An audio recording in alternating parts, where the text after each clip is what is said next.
Hey, what's up, everybody? Welcome to another edition of Inside the Vinyl. I'm your host, Tim Bianconi.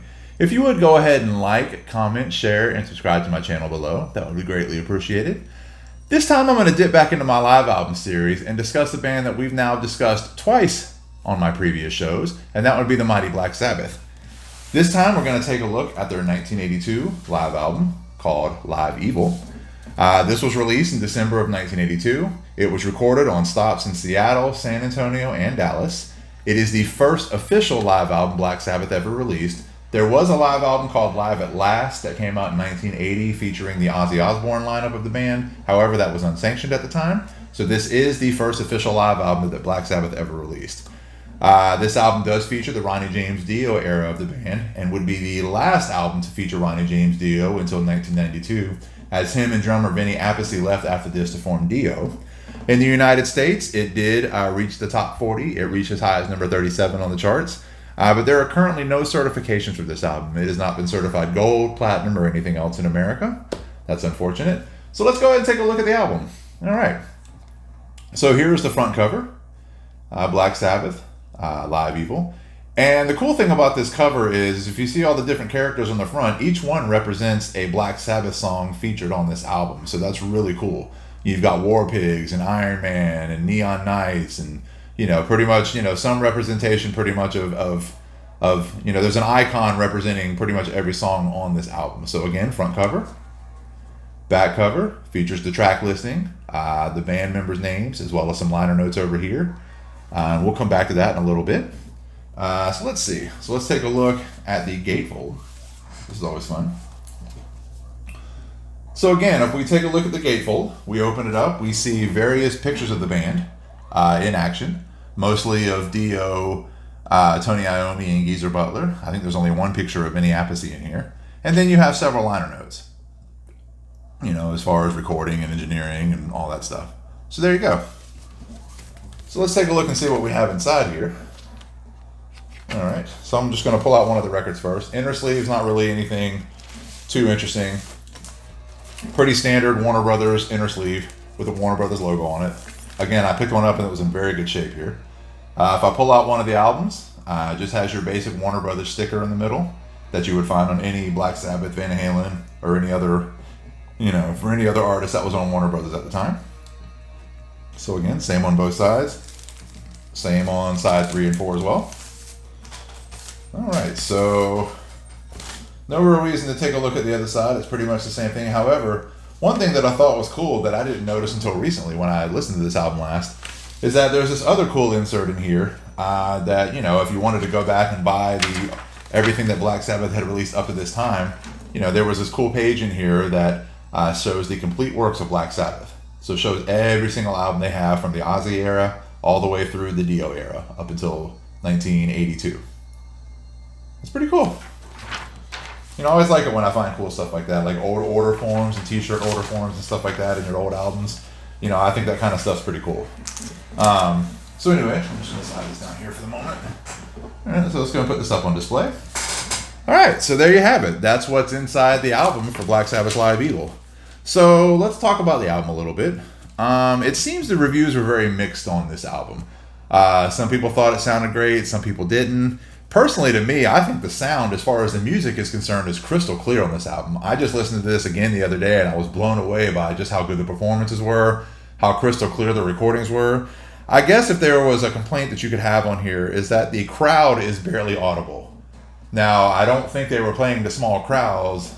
From what I've read, it was more of an engineering goof, that you really couldn't hear the crowd. So I think the problem with that is a lot of times for me, a live album, hearing the crowd, hearing them erupt, hearing them in the background singing along and everything really helps provide a lot of energy to a live album. So if there was one flaw with this, I would say that the audience isn't loud enough to really help with the energy and really help with the vibe of the record. But again, the songs on here are performed magnificently. Everything, not only the Dio era stuff, but Dio does a fantastic job singing the Ozzy era songs. Like I said, everything sounds great. And let's see. So I do know there was some controversy with this album. Apparently, Geezer and Tony were a little too messed up at the time to show up to the studio to mix the album and everything. So Dio and Appice were coming in listening to the album, before it was mixed, making little tweaks, allegedly bringing his vocals up in the mix or whatever, which caused a rift in the band. So there was already tension, but I guess riffs over, people messing with the mix of the album was kind of the final straw that led to Dio and Appice leaving after this album was released. But, let's talk about some of the tracks on here. I mean, it's a pretty even mix of Dio and Ozzy. I mean, you start right off the top with Neon Nights. Well, you have the E5150 intro, but then you go right into Neon Nights, then straight into Nativity and Black, Children of the Sea, Voodoo, both from the Dio era. Side 2 is the 3 biggest Ozzy era tunes other than Paranoid, and that would be Black Sabbath, War Pigs, and Iron Man. Then you go into the other side, you get into Mob Rules and Heaven and Hell, and then the album ends with Paranoid and Children of the Grave and Fluff. So again, you get a great mix of Dio and Ozzy era songs, all performed magnificently, and Dio does an admirable job singing the Ozzy songs, and obviously does an amazing job singing his own songs.